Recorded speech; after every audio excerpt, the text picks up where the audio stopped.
So, when we say sound, it's a disturbance or vibration whose energy must be communicated into a medium. Okay? So, kaya nga sabi, no, pagdating sa universe, sa labas ng Earth, no, wala ka daw talaga marinig kasi walang ano doon, vacuum yun. Okay? So, nalalaman lang nila yung tunog ng ano, kapag kino-convert na nila yung sa data. Okay?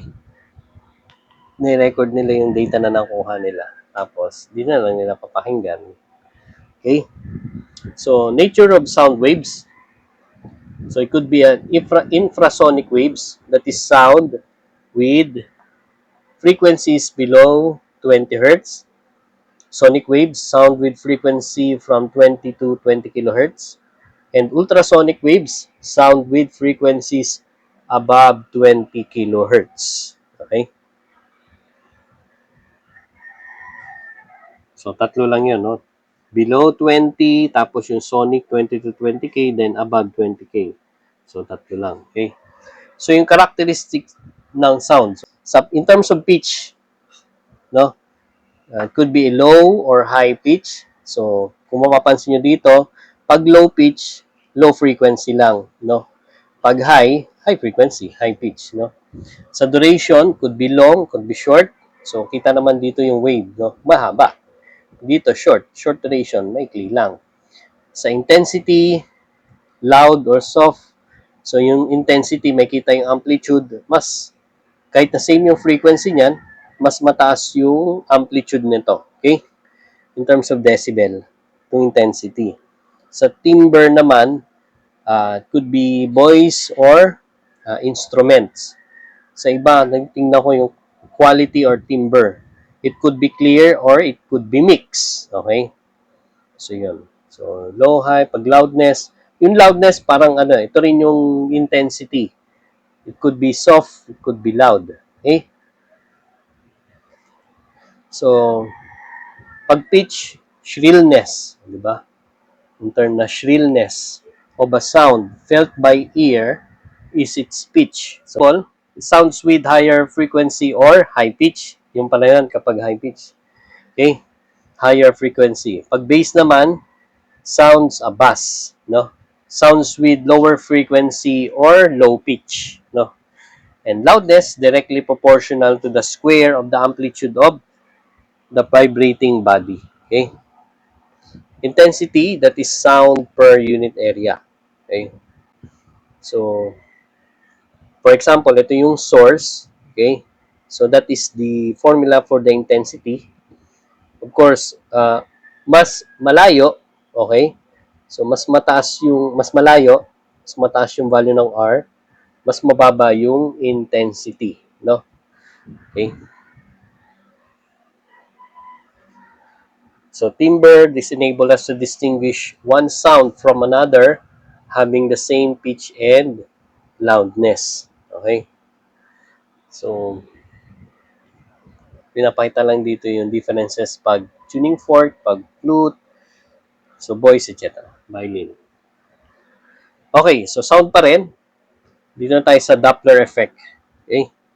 So, Doppler effect is an apparent change in frequency of a wave due to the relative motion between the source and the observer. So, pwede kasi dito yung source naka-stationary, then yung observer pwedeng papalayo or lumalapit. No? Pwede naman, pareha silang gumagalaw. Okay? Basta tatandaan nyo lang tong figure na to, no? Source, no? Versus observer. So, kapag away, pag yung source, no? Reference natin source. Then, pag away from the observer, that is positive. Kapag towards the observer, that is negative. Okay? Kapag naman observer, no? In terms of, siya naman reference, no? Kapag ang observer is away from the source, no? Palayo, that would be negative. Pero pag towards the source, the observer is positive, no? So, Yung formula niya sa Doppler effect, the observer frequency is equal to the source frequency that is multiplied by the velocity of the sound plus or minus the velocity of the observer. Okay? So, all over the velocity plus or minus BS. Ito naman yung sa velocity ng pagandar to, no? Ng mga ng source. Okay? Pag sinabing stationary class, tandaan nyo, isi-zero nyo lang yan, no? Okay? So, tandaan nyo lang yung position niya. Now, FO equals FS. So, natandaan nyo nga yung plus minus, baka naman makalimutan nyo kung nasa nyo nakapwesto, no? So, take note, kapag walang given na velocity ng sound, gamitin nyo lang 340 meter per second. That is the sound in air. Okay? So, next, shock wave and sonic boom. Okay? So, pag shock wave, that is when a sound source moves faster than the speed of sound. Okay? Kapag naman sonic boom, it is the intense sound that occurs as the shock wave moves along the ground. Okay? And then next, yung Mach number, M. So, tinatanong din to. So, Mach number, it's the ratio of the speed of the aircraft to the speed of sound. So, yung M, that is equal to the velocity of the object all over the velocity of the sound. Okay? So, paitanda na lang to mula sa subsonic hanggang sa re-entry speed. Okay? So, next problem. So, what part of the human ear where sound energy is converted into electrical energy? So, ano daw part ng ear ang nagko-convert? So, once na may narinig, okay, nilalagay niya sa electrical energy, that is, walang iba kundi ang cochlea. Okay? So, tandaan nyo, nakatanggap tayo ng electrical energy. So, kino-convert niya into ions. So, kaya nagiging electrical energy yung narinig natin na sound. Okay? So, that is letter B. So, next. Given a stationary ambulance sirens emit sound at a frequency of 700 hertz. Cyclist is traveling directly away from the ambulance and hears the sound at a frequency of 640 hertz. No? Assuming the speed of sound in air is 343, determine the speed of the cyclist. No, class, no? Yung problem is the Doppler effect na yan. Okay? So, sabi, stationary ambulance emits sound. So, siya yung nag-emit ng sound. Okay? Siya yung source. Okay? So, tandaan natin, ito yung source, ito yung observer. So, tandaan natin plus, minus lang yan. No? So, kapag towards, so makita nyo kapag away, no, yan ang gagamitin natin. Okay? So, yung solution natin na formula, F sub 0, observer frequency is F of S. So, times velocity, plus yung velocity, hindi 340, no? 343, may given siya, no? Again, no? Ang velocity ng observer, ito yung cyclist. Sabi, cyclist is traveling directly away. Pag away, ba't ito 1? Negative. Negative daw yon. So, minus, no, BO. Okay? Then, velocity. Kaso yung ambulance, stationary, no? So, 0 na yun. No? Overbilang, no? So, hinahanap, ano daw ang speed ng cyclist? So, observer yung cyclist. Okay? So, that is equal to 640 yung frequency ng ambulance over 343 minus speed, over 343. Ito pala na. Yeah.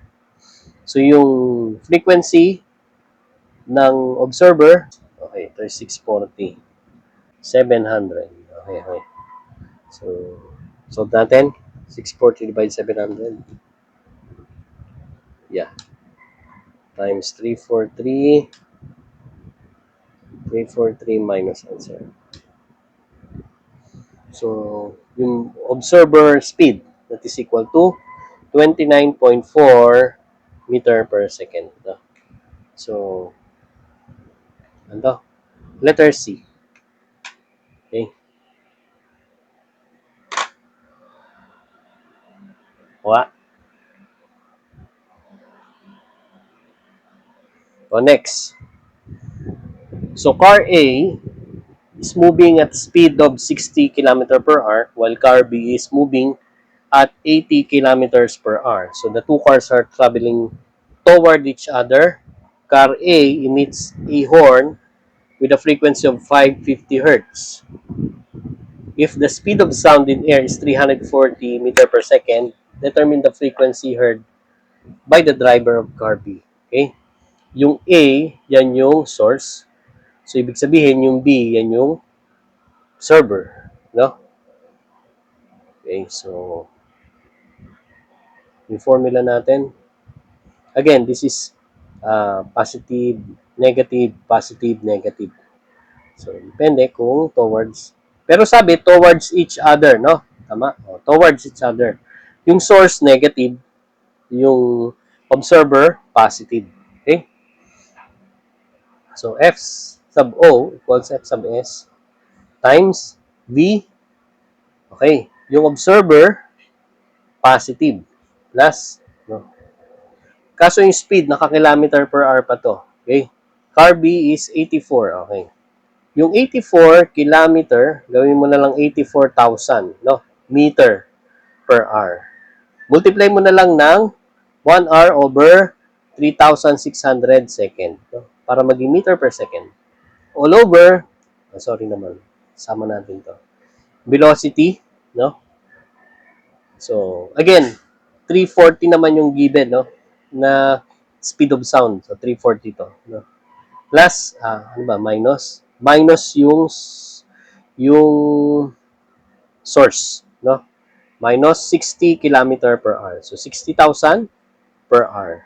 Or, multiplied by 1 hour, divided by 3,600 seconds.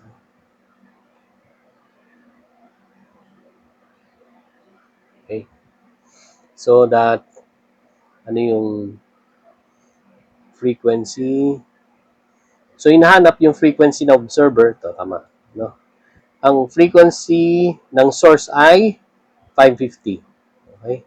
Then, yung B ay 340. No? Solve natin. So, yung observer frequency, 618.04. So, hertz to. Si frequency. Okay? The answer is letter D. So, yun. So, next.